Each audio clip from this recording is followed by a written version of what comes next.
금리, 시장 금리라고 해요. 시장 금리, 시장에서 시장 금리, 이제 샀을 네. 때 매겨지는 금리. 요게 급락하게 됩니다. 급락. 이제 하루 만에 그러니까 65bp라 해서 이제 한 0.65%가 떨어지거든요. 2년물의 금리가. 그러니까 원래 금리가 뭐 한 4.7%에 해당했으면 3.9%까지 그냥 하루 만에 수직 낙하를 한 건데 왜 그러냐 했을 때 연준이 금리를 낮출 확률을 반영이 되는 선반영하는구나. 네, 선반영이 되는 거예요. 시장은 기대값으로 또 이제 바로바로 전망이 반영이 되는 시장이니까 네. 금리를 싸게 해도 사람들은 산다라는 그쵸. 거거든요. 네네. 그래서 더 싸지는 거고. 그러니까 이제 많은 자산들이 막 현금을 갖고 있고 이런 것들이 막 이제 2년물로 막 들어오는 거예요. 어떻게 보면. 그래서 수많은 돈이 이제 채권을 막 사기도 했고, 그래서 금리를 시장에서 더 낮춰더라도 막 그대로 사겠다 이게 된 거고요. 네. 연준이 금리를 못 올릴 것 같은데 하는 이제 몇 가지 사례들이 계속 이제 좀 올리게 됩니다. 이제 물가 상승을 주도했던 원 중 하나인 이제 기름값. 기름값이 네. 엄청 비싸졌었죠. WTI 이 유가의 가격이 급락하게 됩니다. 급락. 왜요, 걔는?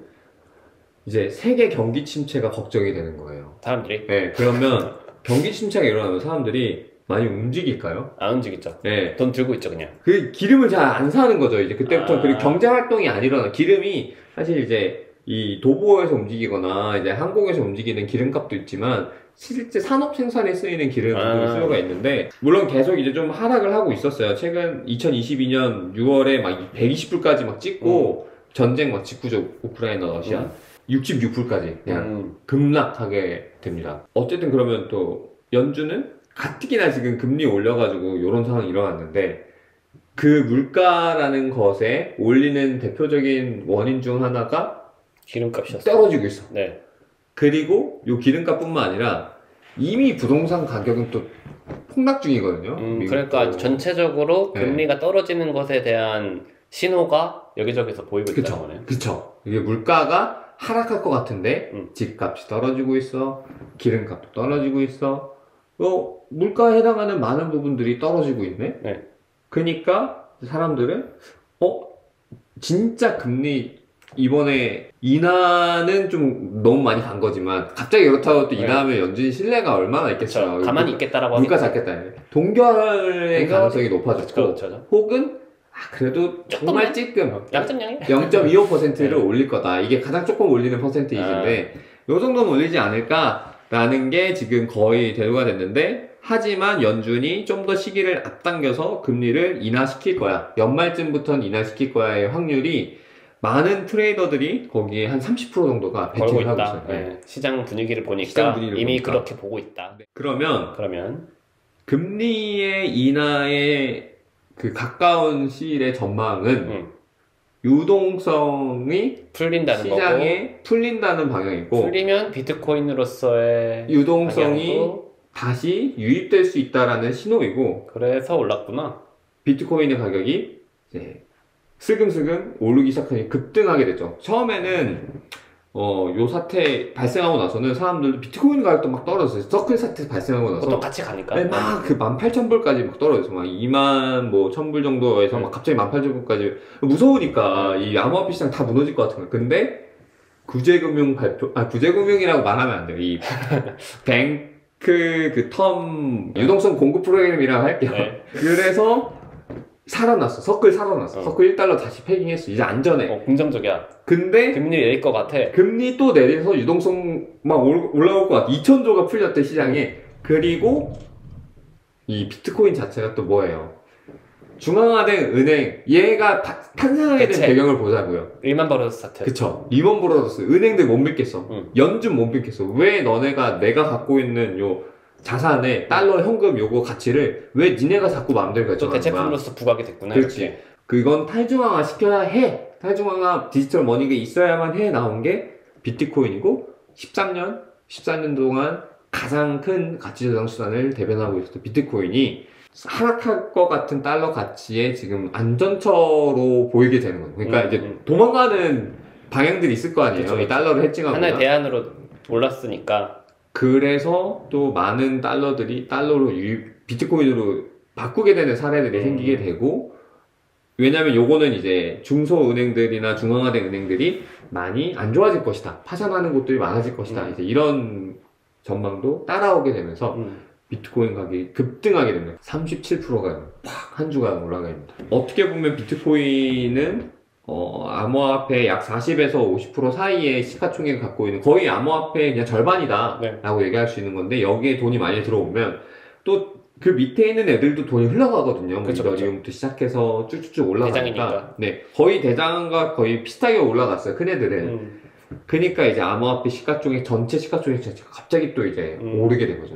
쭉쭉쭉쭉 오르게 되고 이게 미국만 지금 파산하는 게 아니야, 은행들. 아, 전 세계적인 현상이구나. 네, 지금 유럽에서 그 크레딧 스위스가 뭐 과거에 트레이딩을 잘못해가지고 뭐 선물 거래 잘못해서 되게 크게 잃었었어요. 뭐 네. 빌황 사태가 있는데 근데 이번에 얘네도 똑같을 거 아니야. 그치. 부실해 보이잖아. 똑같은 방향으로 부채도 흘러가겠지. 그렇게 샀을 거고. 그니까 지금 바로 그 유럽은행 그 증권 시장에서 크레딧 스위스가 막 하루에 막 마이너스 20% 주가 폭락하고 막 이랬거든요. 그쪽 UBS나 막 10%씩 떨어지고. 그러니까 이제 스위스 정부, 여기 스위스 은행인데 크레딧 스위스도 되게 큰, 얘네는 제가 알기로는 SVB보다 자산 가치가 한 3-4배 큰 걸로 알고 있거든요. 그러니까 되게 큰 은행이잖아요. 얘도 하루아침에 망하면 이건 진짜 전 세계적인 이슈잖아. 그쵸. 근데 스위스 정부가 바로 다음날 유동성 공급했다. 우리가 돈 빌려 죽었다. 우리 너네 안 망하게 한다. 발표를 했습니다. 그래서 지금 그건 또 뭐냐? 스위스 정부도 돈을 찍어낸다. 어쩔 수 없네요. 전 세계가 지금 돈을 찍어내는 분위기를 가고 있고. 그러니까 이게 살짝 올라가다가 그 천장에 부딪힌 것 같아. 그렇지. 하면서. 그렇지. 여기서 더 가면 안 되겠다. 이거 부러진다. 이거 부러진다. 마치 내가 빙하에 있었는데 계속 아슬아슬하게 버틴 거야. 조금씩 이거 사람들이 이 순간을 기다려왔잖아. 금융인상 언제 끝날 것인가. 그렇죠. 드디어 왔다. 이런 식으로 하면서 뭔가 선반영이 더 빨리 되는 그렇죠. 거죠. 이제 사람들이 이제 막 과도한 희망을 품는 거지. 여기서 지금 막 목이 말라왔으니까. 그렇지. 너무 오래됐지. 금융 인상 몇 년 했어 지금. 네. 그리고 또 중국도 부동산 시장을 자꾸 위태위태하니까 이제 은행들의 지급 준비율을 낮췄거든요 이번에. 근데 그게 뭐냐면 은행들 너네 현금 계속 보관해야 돼 요만큼 제한이 있었는데 야 덜 보관해야 돼. 써. 빌려서.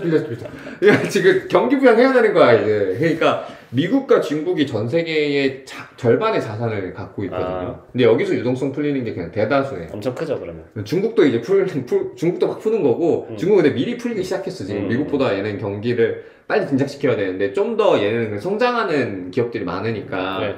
막 이제 공급을 시작을 했고 코로나 빨 때문에 얘네는 또 락다운하고 얼마나 힘들었어요. 그쵸. 2년 3년 동안 거의 움직이질 않았는데 근데 이제 어쨌든 중국도 그러고 유럽도 지금 막 유동성 공급하니까 이제 전 세계가 다시 오나? 예, 오는 거 오나 아니야? 이제 그래서 이제 이 금융위기빨 유동성 공급으로 인한 자그마한 크립토의 불장이 오는가? 지금이 제일 중요한 시기고요. 그래서 정말 이쪽 시장에 특히 본인의 자산의 많은 부분이 이 크립토로 갖고 계신 분들은 지금 하루가 다르게 계속 정보를 보실 거예요.